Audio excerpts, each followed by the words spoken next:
Audio's going.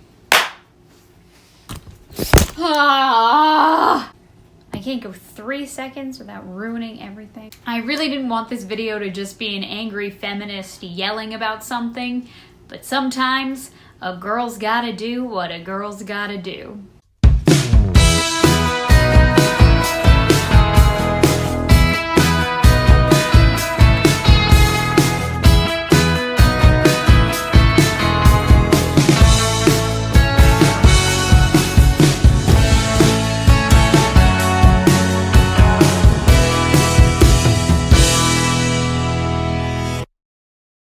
I promise I'm gonna try to make this as funny as possible so people don't think I'm an intolerant man-hater. As an intolerant man-hater. That is honestly a title I can only dream of achieving one day. But anyway, as the second anniversary of Captain Marvel creeps around the corner, I've noticed a lot of unnecessary and unasked for criticism about the film and Brie Larson's performance emerge just across the internet.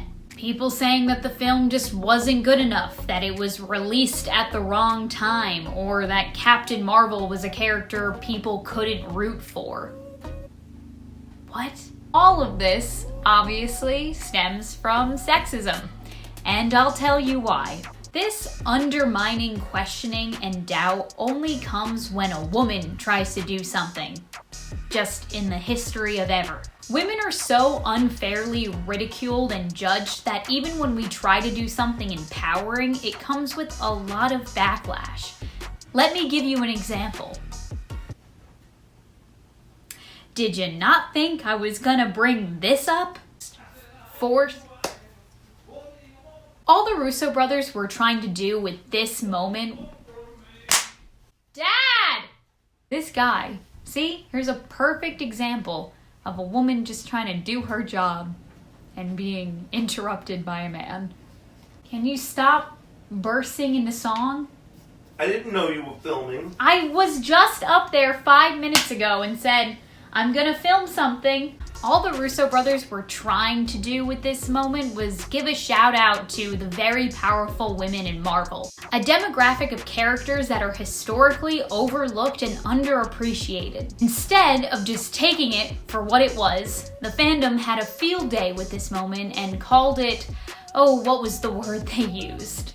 Forced? Oh, this topic genuinely makes my brain hurt. Was it a little forced? Maybe, but that's probably because the movie is based off of a comic book that was written by 2 men. That said comic book was adapted into a screenplay by 2 men, and the movie was ultimately directed by, you guessed it, 2 men. Of course this moment wasn't going to feel natural because women being the champions and the frontrunners of these movies is unknown territory for the MCU. And think about the alternative. They could have not included any sort of recognition for the heroines, but at least they tried, I guess? Ugh. I'm sorry, I don't want you to think that I, defend men and, give them the benefit of the doubt. Let me explain. Instead of jumping down their throats about how forced it was, here's what we could have said. Great, good start. Here's where we could take the MCU next. Have more females a part of the creative team so moments like this feel like they're coming from a genuine place and not a place of performative activism. Which finally brings me to Captain Marvel. The whole reason I'm making this video. The majority of the writers on Captain Marvel were women, and it was even directed by a woman and her boyfriend. I don't know if they're actually dating or married. I just wanted to make that joke. I said this was gonna be funny, didn't I? But the most agonizingly frustrating piece of criticism this movie gets is that Captain Marvel / Brie Larson was unlikable. Alright, let's open this can of worms. Throughout the film, we see flashbacks of Carol Danvers's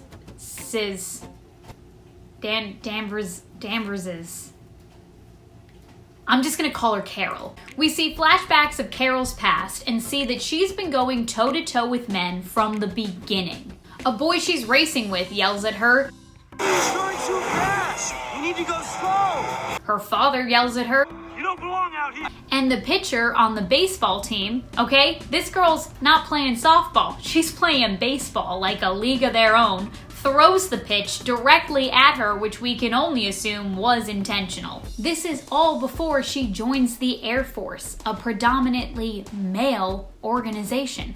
We even learn from Monica later on in the film that when they joined, women weren't even allowed to fly combat yet. And of course, as soon as we see her training, the harassment only gets worse. We hear men say things to her like, "You're not strong enough, they'll never let you fly," and you do know why they call it a cockpit, don't you? Now, wouldn't constantly having to prove yourself or constantly being told that you're not good enough, strong enough, smart enough, pretty enough, thin enough, etc. make you come across a little unlikable? Would you be smiling all the time? You lighten up, honey, huh? Got a smile for me?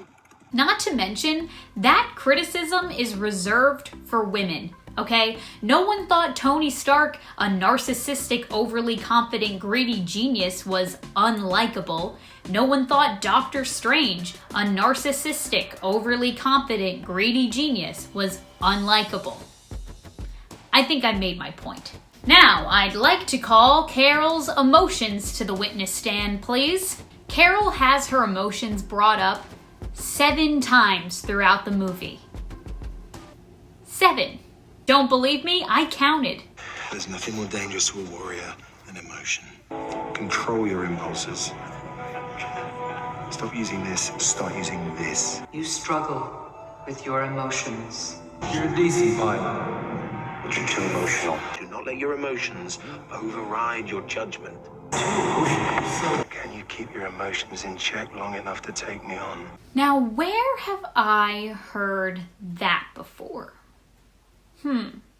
Let me think. Now, in your Facebook post, you also wrote, with the hormones as women, there's no way we should be able to start a war. Women are emotional beings. They're not logical beings. I do have concerns about women in frontline combat. I think that could be a very compromising situation where people naturally may do things that may not be in the interest of the mission because of other types of emotions that are involved. A female has more hormones. She could start a war in 10 seconds. If she has hot flashes, whatever, boom. Oh, that's where. Now let's talk about my favorite scene in the movie. That agent that stopped the Skrulls from finding us? Coulson, the new guy. Guess he doesn't hate me yet. Yeah, well, give him time. I guess he had a feeling. Went with his gut against orders. It's a really hard thing to do, but it's what keeps us human. I get in trouble for that. A lot. Oh, I can see that about you. Did you catch that? When Phil Coulson makes a bold choice, Nick Fury commends him for it and says that it makes him a better agent. When Carol Danvers, a woman, makes the same choice, she gets in trouble for it and is told that she is overly emotional. Do you see what I'm saying? And can we just take a moment to appreciate the fact that Carol Danvers really isn't sexualized in any way? Her costume isn't overly tight, there are no random shots of her butt, and we don't see her cleavage in battle. And by the way, if all of the aforementioned choices were made by a female creative team or by the actors who play the characters, I would be like, hell yeah girl, show off your stuff, get it. But hint, they weren't. Those choices were all made strategically to satisfy the male gaze. Moving on. And finally, during the last epic battle between Carol Danvers and Jan Rog, typically when 2 men would have a measuring contest and fight to the death, Carol simply says, I have nothing to prove to you. We love character development. It's just mwah.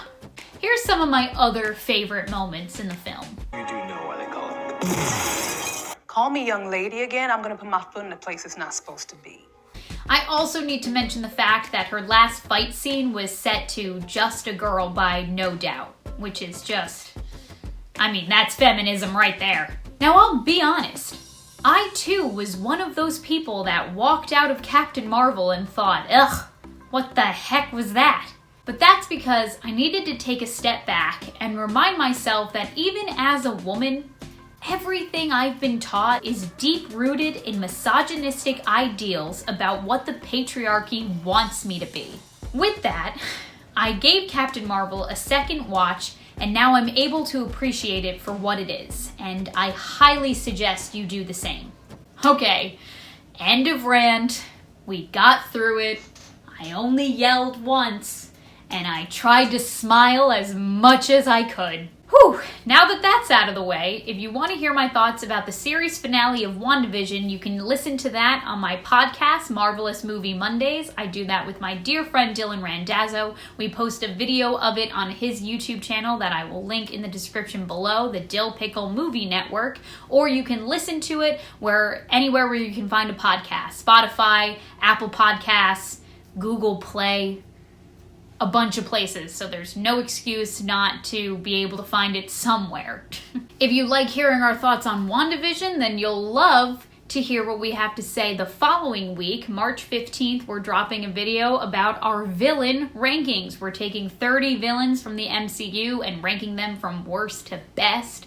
So make sure that you check out that week as well. I don't know what I'm saying anymore. And then if you like hearing what we have to say about that, then you should probably just subscribe at that point, download our podcast, share it with your friends, and make sure that you subscribe to Dylan's channel if you just love hearing about all movies ever made, not just Marvel ones in particular. So, anyway, I hoped you enjoyed this video, considering I'm not going to fight your war, I'm going to end it. That was a quote from Captain Marvel. This got weirdly serious. Maybe we should try this again sometime.